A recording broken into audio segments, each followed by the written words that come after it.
Jadi peta politik di Manado ini ada berapa calon yang akan maju sebagai kontestan dalam pilkada Manado. Seperti itu.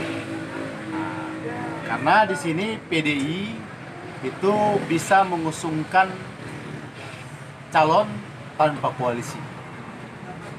Saya melihat bahwa Andre Ang di situ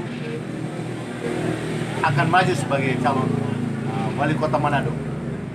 Entah nanti wakilnya bisa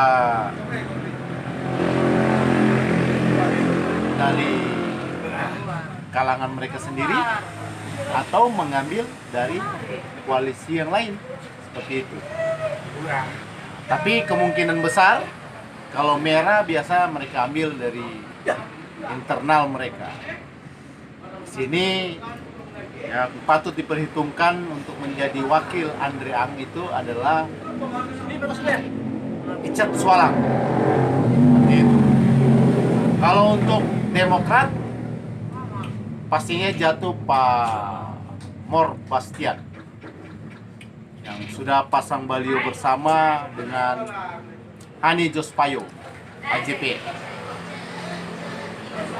Kemudian untuk Nasdem, ini hitung-hitungan politik saya bahwa Nasdem itu akan jatuh kepada Paula Runtuwene karena suami Paula Runtuwene ini adalah seorang wali kota saat ini, Fikil Mentut, yang adalah incumbent. Kenapa demikian? Karena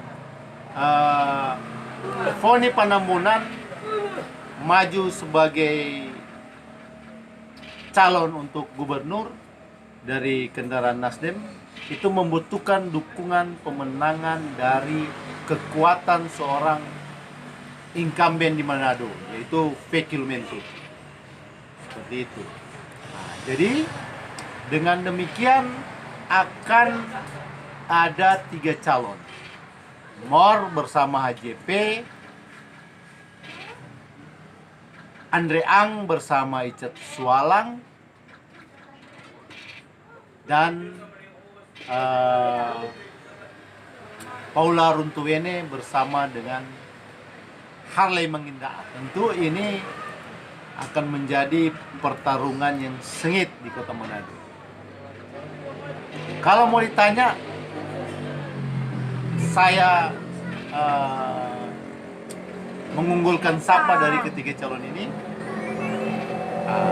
Itu saya melihat ada plus dan minus. Kalau warga Manado ini beda dengan pemilih-pemilih di luar Manado lainnya. Money politik tentu berpengaruh, tetapi tidak begitu besar. Karena memang di sini di Manado ini yang utama adalah perang program. Harus begitu, idealnya begitu. Nah, kalau untuk Paula Runtuwene dengan Ai Mangindan, semua sudah tahu, warga Manado sudah tahu bahwa mereka ini adalah incumbent.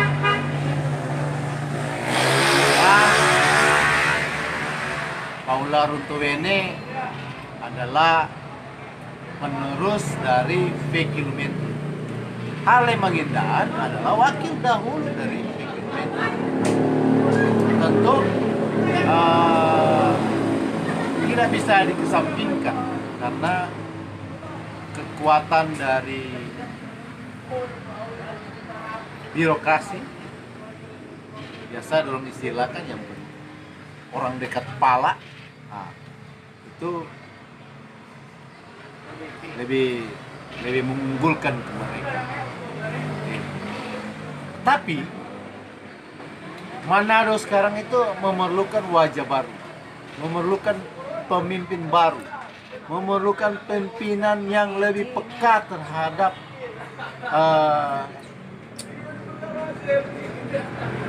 pembangunan yang pro rakyat. Di sini saya melihat dari ketiga calon ini adalah beda-beda tipis. Nah, More juga adalah incumbent.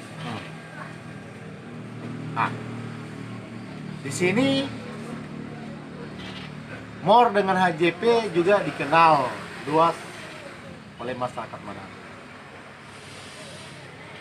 Andre Ang dengan Richard Sualang juga dikenal luas warga Manado.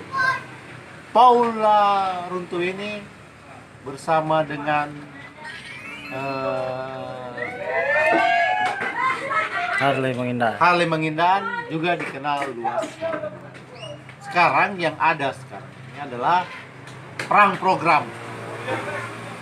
Siapa yang lebih menyentuh terhadap program-program yang menyentuh masyarakat, maka itu yang akan menjadi pilihan masyarakat. Nah, jadi begini,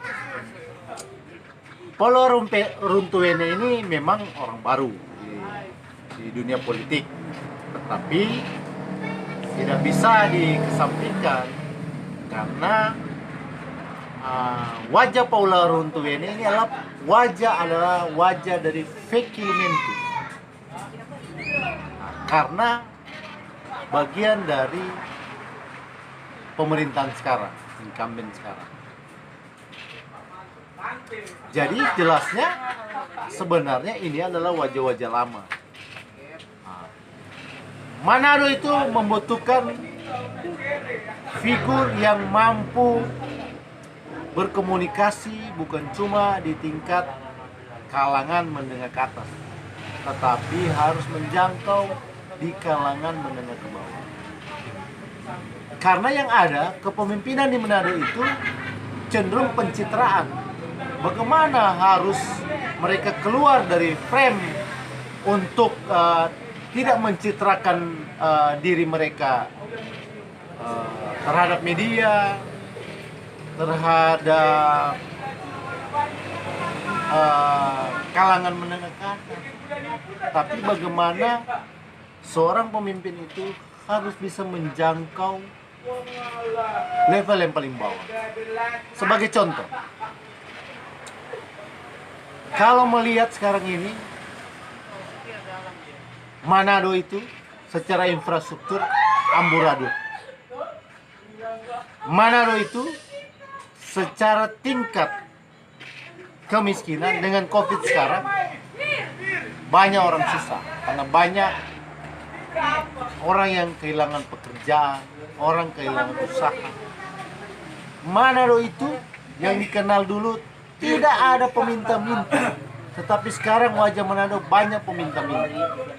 Wajah Manado saat ini di usia yang sekarang ini, usia berapa lagi? 397. 397.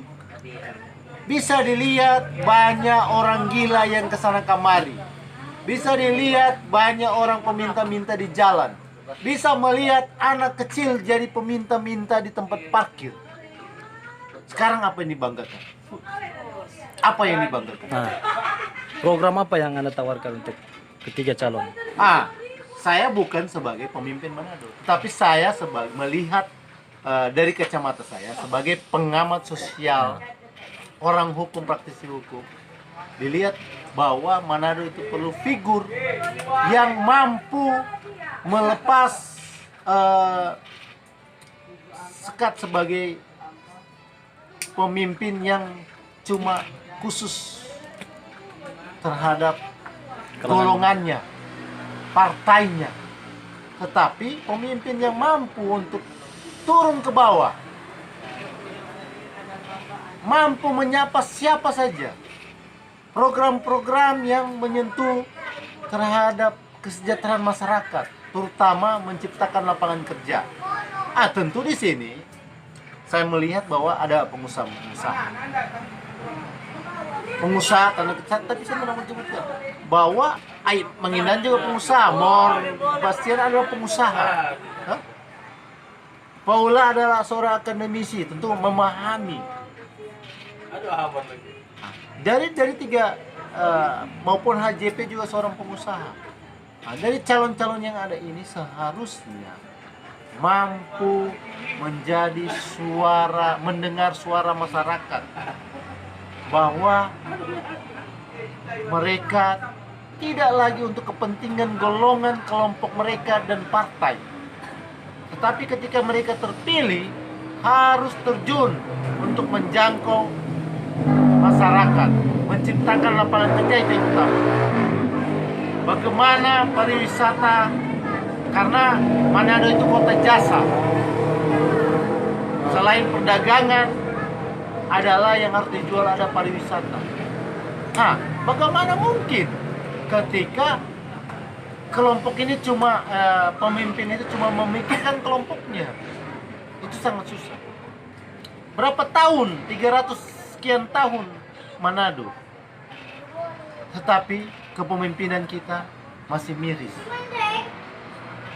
Mudah ditemui. Sampah di mana-mana, infrastruktur amburadul, peminta-peminta lebih banyak, kemacetan di mana-mana, sungai kotor, sungai tidak sesuai dengan pengairannya, di bendung dan sebagainya. Pengusaha-pengusaha seperti Mega Mas, Mantos cuma jadi milik orang-orang tertentu yang seharusnya bisa mensejahterakan masyarakat Manado. Itu yang terjadi.